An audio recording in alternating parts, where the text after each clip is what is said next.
Bonjour à toutes et à tous, je suis content de vous retrouver aujourd'hui, non pas pour vous faire découvrir un traditionnel tuto de site de plongée dont vous commencez à prendre l'habitude désormais sur cette chaîne YouTube, mais plutôt pour entamer avec vous une série de reportages qui me tenaient particulièrement à cœur. Vous retrouverez celle-ci dans l'onglet Histoire oubliée de ma chaîne YouTube.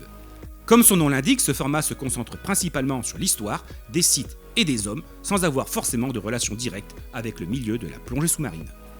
Ainsi, dans cette série de reportages, je souhaite vous faire découvrir le destin tragique et extraordinaire de 8 pilotes américains abattus au-dessus de nos côtes provençales entre le 12 et le 15 août lors de ces missions de strafing.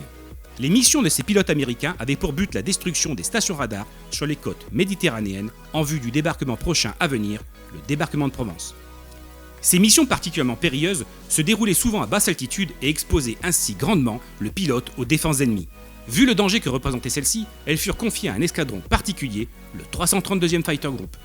Celui-ci avait la particularité d'être composé uniquement d'Afro-Américains que l'on appelait les Tuskegee Airmen. C'est ce que je vous propose aujourd'hui de découvrir ensemble dans ce premier numéro consacré à la création de l'unité aux États-Unis ainsi que son déploiement à Ramitelli en Italie, d'où ils partirent le 12 août 1944 pour les attaques de ces stations radars. Je vais essayer autant que possible de vous faire découvrir la vie de ces hommes ainsi que ceux qui la composent et de vous montrer désormais les vestiges qu'il en reste aujourd'hui. C'est parti pour un retour vers le passé.